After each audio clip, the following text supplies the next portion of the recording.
Hordoftoota Daandii Akaadaamii nagaa keessanii akkam jirtu fayyumaa isiniin jechaa jechuudha. Gaaffii keessan irratti hundaa'uudhaan Ingiliffaa kutaa 5ffaa hanga 8ffaa jechuudha waliin ilaalla jechuudha. Ingiliffaa kutaa 5ffaatii hanga 8ffaa waliin ilaalla jechuudha. Kanaafuu turtiin keessan wajjin haa ta'u English grade 5 up to 8 dha jechuudha. Ingiliffaa kana iddooma tokkotti barattu malee Ingiliffaa kutaa 5ffaa kana, kutaa 6ffaa kana, kutaa 7ffaa kana, kutaa 8ffaa kana wanta jedhamu jiru jechuudha. Kanaafuu iddooma tokkotti barattu jechuudha. Kanaafuu iddooma tokkotti Ingiliffaa kutaa 5 hanga 8 waliin ilaallaa jechuudha. Har'a Ingiliffaa kanaafuu akkuma waliigalaatti jechuudha Ingiliffaa kutaa 5 hanga 8 bakka tokkotti waliin ilaalla jechuudha.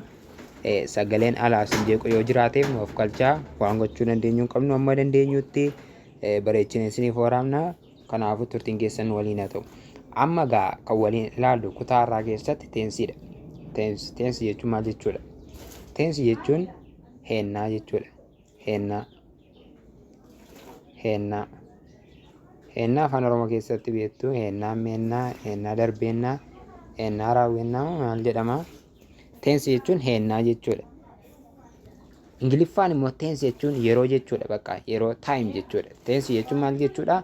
Yeroo jechuudha. Yeroo wanti tokko itti raawwate, yeroo wanti tokko itti raawwatu, yeroo wanti tokko itti raawwachaa jiru kan ittiin ibsinu maalidha? Teensidha jechuudha. Tensi means time jettanii ibsuu dandeessu jechuudha. Tensiin bakka gurguddoo sadiitti qoonnee ilaaluu hin dandeenya. Inni tokkoffaan present tensidha jechuudha. Inni tokkoffaan present tensidha. Presentidha jechuudha. Present tensitiin kun tensidha. Present tense jechuun heennaa ammeennaa jechuudha. Heennaa ammeennaa. Inni lammaffaa inni sadaffaan immoo jechuudha past tense fi future tense dha jechuudha. Kanaafuu tensiin bakka gurguddoo sadiitti qoonnee ilaaluu dandeenya. Inni tokkoffaan present tense dha, inni lammaffaan past tense dha, inni sadaffaan future tense dha jechuudha. Nuti immoo jechuudha present tense kana, past tense, future tense kana bakka afuritti qoonnaa jechuudha. Maaliif of jalaa afur qabu? Present tense 4 qaba. Past tense 4 qaba, future tense 4 qaba. Kanaafuu tensi walumaa gala meeqa ta'a jechuudha? 12 ta'a jechuudha. Maaliif present tense jechuun amma jechuudha. Heennaa ammeennaa keessa meeqa jira? 4. Past tense keessa meeqa jira? 4. Past tense jechuun heennaa darbeennaadha. Future tense jechuun wanta gara fuulduraatti dhufu inillee 4 jechuudha. Kana waliin ilaallaa jechuudha. Kanaafuu jechuudha waa'ee teensii kana viidiyoo meeqaan xumurra? Viidiyoo 10 xumurra jechuudha. Viidiyoo 10 xumurra. Kuni viidiyoo tokkoffaadha. Viidiyoo 10 xumurraa jechuudha waa'ee teensii. Kanaafuu jechuudha viidiyoo 10 keessaa inni irraa viidiyoo jalqabaati jechuudha. Gara present tensii waliin ilaalla jechuudha. Irra present tensii keessaa tokko waliin ilaallaa jechuudha. Egaa akkas jedha. Tokko present tensiidha jechuudha. Present tensiin bakka afuritti qoodama. Tokko simple present tense, two present continuous tense, continuous elli kana biraa barreessaa jechuudha. Sadi present perfect jedhee perfect jijjiiradha. R'if iddoo jijjiire. Afur present perfect continuous tense dha jechuudha. Yeroo writingii dogoggora qubeen kuni kanaafuu sirreeffadha jechuudha. Kanaafuu jechuudha present tense tense afur of jalaa qaba. Simple present tense, present continuous tense, present perfect tense, present perfect continuous tense dha jechuudha. Har'a kan waliin ilaallu jechuudha simple present tense dha jechuudha. Simple present tense dha jechuudha. Simple present tense part 1 har'a irratti. Simple present tense is an action which happen every day. Simple present tense jechuun wanta yeroo baay'ee yookaan yeroo hunda raawwatudha jechuudha. Every day. Amma fakkeenya wanta yeroo baay'ee raawwatu yeroo isiniin jedhu ani biddeena nan nyaadhaa, ani kubbaa nan taphadhaa yoo jenne maalidha kuni? Simple present tense dha jechuudha. Structure formulaa isaa jechuudha. Structurein formulaan isaa maalidha? Subject plus verb plus object dha jechuudha. Subject plus verb plus object. Verb 1 dha jechuudha. Subject plus verb plus object dha. Subject jechuun doer of an action jechuudha. Nama gocha tokko raawwatudha jechuudha. Subjectiin doer of an action dha. Subjectii torba jira Ingiliffaa keessa. Verb jechuun immoo doer of an action jechuun nama gocha sana raawwatudha. Verbiin immoo maalidha? Actionidha jechuudha. Verb jechuun immoo gocha. Gochi sun maal jedhama? Action jedhama jechuudha. Object jechuun immoo receiver of an action. Nama yookaan wanta gochi sun irratti raawwatamedha jechuudha. Fakkeenya tokko isiniif haa agarsiisu. Surraa teaches English every day.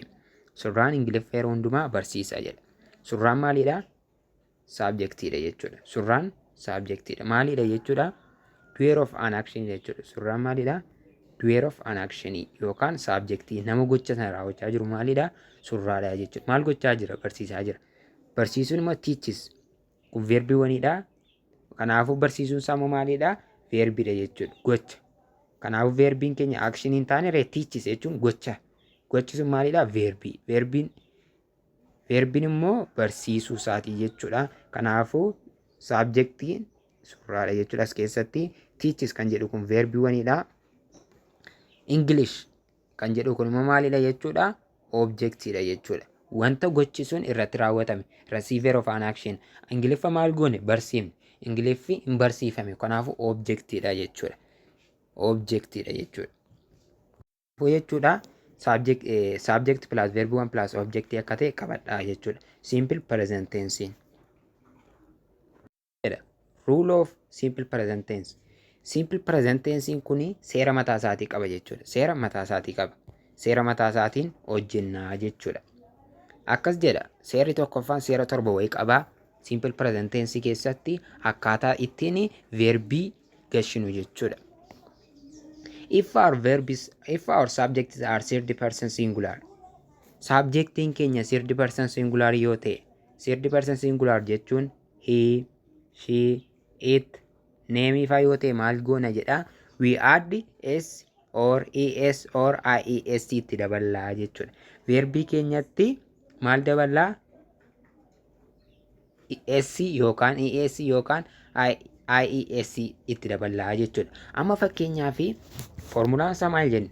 Simple present tense subject plus verbi one plus object jennee amma fakkeenyaa fi subjectiin keenya yoo third person singularii ta'e he jennee verbi immoo play.